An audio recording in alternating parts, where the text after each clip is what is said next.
This is the voltage level. This is the voltage level of the your unfired bus. This much is the reactance. Calculate the delta zero. You can easily calculate. You can take this on the other side and take the inverse. So we can find the value of the delta zero, initial value of the delta zero. Now means if you want to transfer the more power, if you want to transfer the more power, means you have the machine, you want that your machine should deliver more. So under that case, either we increase this voltage level on this side, if we increase the voltage level, more and more power we can deliver because this is the standard voltage from where we are giving to the consumers. So we can either increase, but we are unable to increase this very much. So there is some certain limits up to which we can increase this E on the generator side. Okay?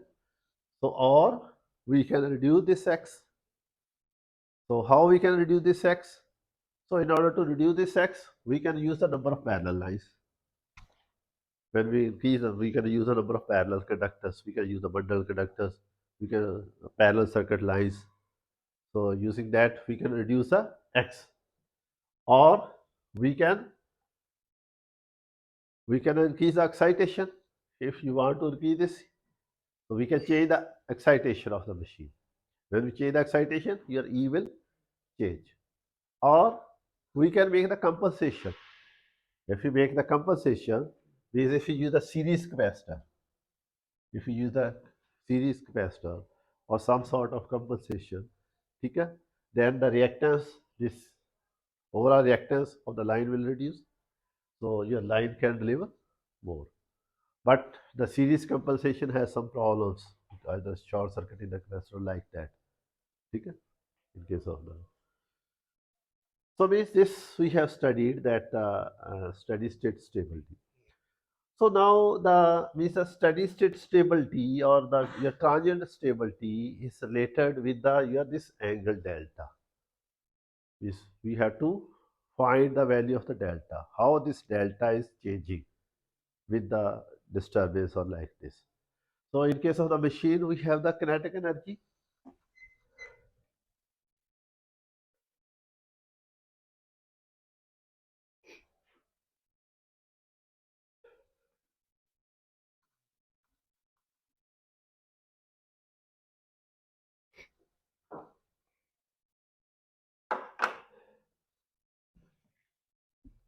In case of machine, we have the means the rotor, or we can say this is the machine. Synchronous machine. Here is the rotor. So to rotor, we give some the mechanical input. So from this, we have some mechanical torque, and that leads to electrical torque, and also the rotation of machine at some angular velocity. Rotation of the rotor at some angular velocity. So we have the means due to this rotation, we have produced the mechanical torque, and due to the motion of this mechanical torque, we have got the electrical torque. So due to your mechanical torque and your electrical torque are in the opposition. So mechanical torque we can also call as a shaft torque. This is the shaft torque or mechanical torque minus electrical torque. So this will be equal to your net torque, we can say that TA or something. So means this torque, the torque we give, we have the torque relationship for torque is inertia multiplied by acceleration. Torque is equal to inertia multiplied by acceleration. And in the previous class, we have used for the inertia the term J. So instead of I, we can use you can use I or you can use the J. So we have used the J here. Means J into alpha. So means this is the your acceleration. So your rotor is rotating. So angular position of the rotor is changing. ठीक है? And due to the rate of change of the rotor position, we have the angular velocity. And if you take the more derivative of the angular velocity, then we will get the your alpha. So means this J is equal to your J into d square theta m by dt square. ठीक है? So it is equal to d square theta m by dt. Now we have J here. So we have used the in the previous class we have used the means we have converted uh, value of J. We have the value of J in terms of M. We have the value of J in terms of M. So here means we can say this is equal to your relationship between theta m is equal to p by 2 theta e. In the previous class we have discussed, or omega m is equal to p by 2 omega e. ठीक है? So from this we have the theta m square by theta e square. So from this we have the this is equal to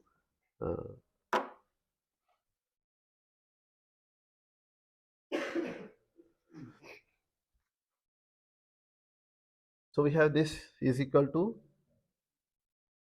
this j theta is equal to tsh minus tem.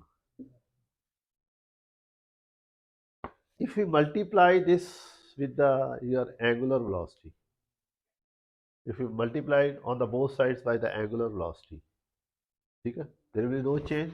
So means omega sm we can write on this side and omega sm on this side.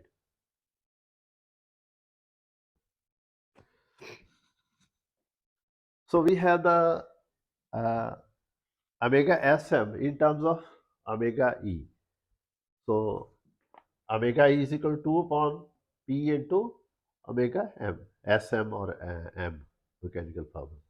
So from this we have the this is equal to j 2 by p ws. So electrical power we can say the synchronous power. This electrical power we call as a synchronously rotating field, angular speed of the synchronously rotating field, because this synchronously rotating field is due to the electrical effect. It is produced due to the electrical effect. So again we have this relationship here, means the theta m we can convert it into the theta e. So if we convert this again we have the multiplication is 2 by p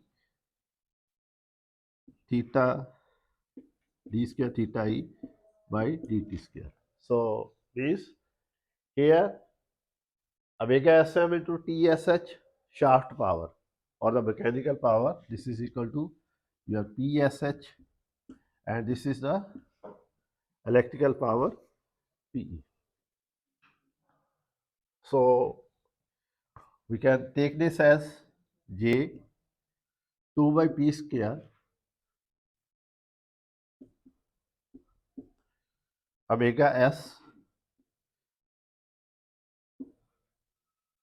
d square theta e by dt square is equal to pm minus pe. So in the previous class we have given the name to this, your inertia constant multiplied by this value is known as m, the angular moment of inertia. It is equal to m d square theta e by dt square pm minus pe. Also we have the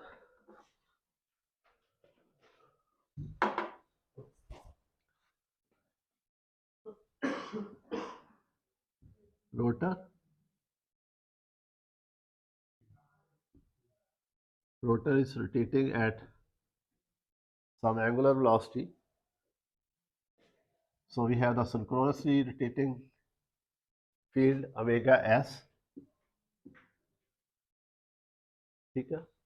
And this angle is known as the delta, and we have the stationary axis also.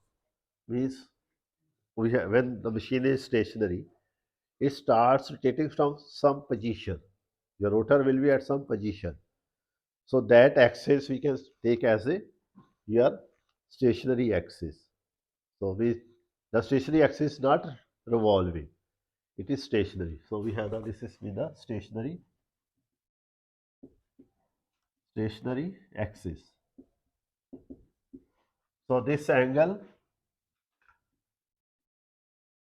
is theta m, or if we are taking this in the electrical terms, this will be equal to theta e. So we have this relationship. Your this axis, your synchronously rotating field axis starts from this stationary axis. So in the time t, the angle covered by this will be equal to is equal to the angle which your rotating uh, field axis is covered in time t is equal to omega s into t. Okay? So this theta e angle will be equal to omega s into t plus delta. So we can say that theta e is equal to omega s t plus delta.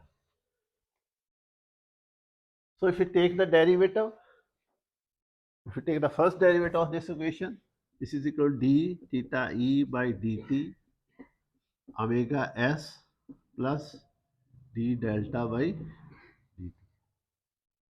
If you take again the derivative, so it will be equal to d square dt square.